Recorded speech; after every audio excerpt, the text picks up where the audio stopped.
প্রাপ্তবয়স্কদের জন্য। আসলে এখন প্রাপ্তবয়স্কদের জন্য বলে আলাদা করা যায় না।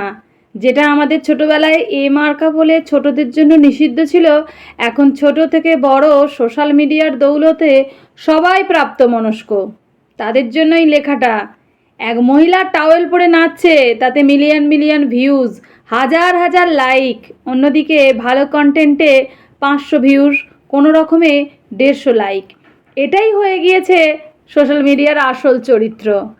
কেউ সকালে আলু পটল খাচ্ছে নাইটি পরে, আবার ক্যাপশনে লেখা, দেওরকে আর যা দিলাম না। ব্যাস, তা দেখার জন্যই একেবারে হুড়মুড়িয়ে পড়ছে মানুষ। না জানি ভিডিওর শেষে দেওরকে কি দেবে, এটা জানার উৎসাহে।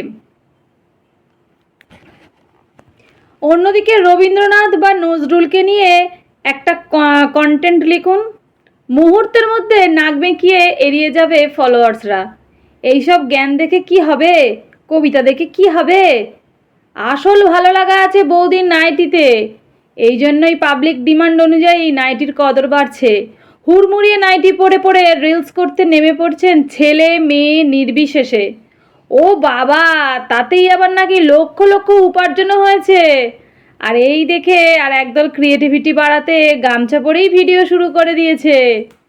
মাঝবয়সী কিছু মহিলার কথা তো ছেড়েই দিন, তারা মুখে বলছেন, জানেন প্রেম করলে কত দুঃখ পেতে হয়, কবিতার ভঙ্গিতে।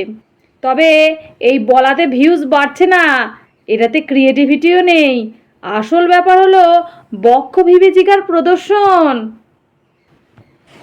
কবিতা বললে কবিতা কেউ শুনুক নাই শুনুক, বুঝতে কেউ ছাই পারুক নাই পারুক, সেটা কিছু না। ভিউজ তো বাড়বে।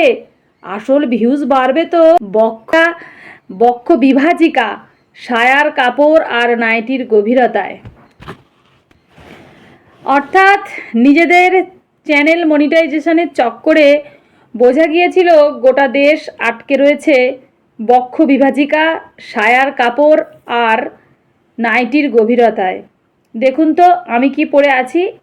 এক মহিলা খালি গায়ে কোনো ক্রমে ড্যাশ ঢেকে পাবলিককে ভিডিও দিতে প্রশ্ন করছেন, আর তাতে পাবলিকের কি উচ্ছ্বাস।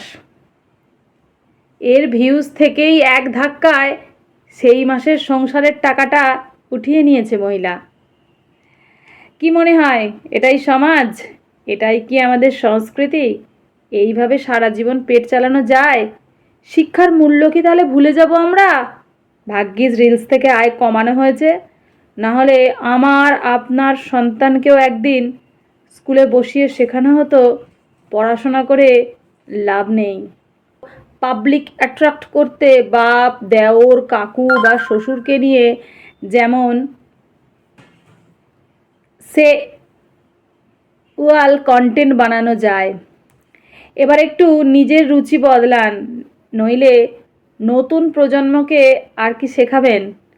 কি দিয়ে যাচ্ছেন পরবর্তী প্রজন্মকে? পড়ে খারাপ লাগলেও কিছু করার নেই, এটাই বাস্তবতা। যেমন আমার এই লেখাটা অনেকেরই পছন্দ হয়নি, কিন্তু এটাই সত্যি।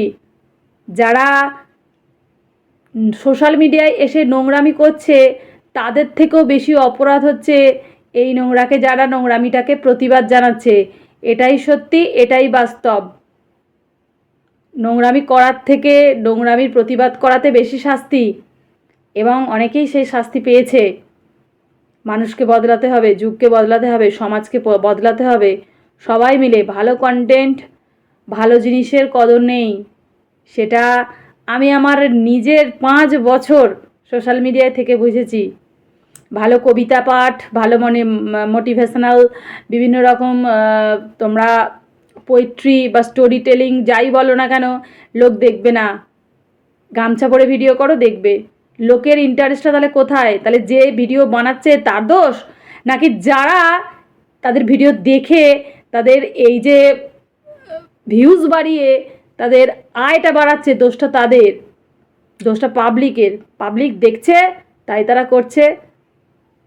একটা সাধারণ নর্মাল ভালো ভিডিওতে যদি 100টা ভিউজ হয়, কিন্তু নাইটি পরা, নাইটি তোলা, সায়া তোলা এইসব ভিডিওতে হাজার হাজার million million lakh lakh views কী করে হচ্ছে? কারা দেখছে?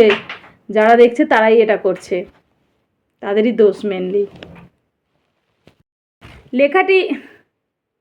লেখাটি সোশ্যাল মিডিয়া থেকেই নেয়া, আর কিছুটা আমার নিজের অভিজ্ঞতায়। বাস্তব সত্য কথাগুলো তুলে ধরলাম। 2 মিনিট সময় থাকলে একবার পড়তে পারেন। কণ্ঠে অর্পিতা চৌধুরী। টাটা।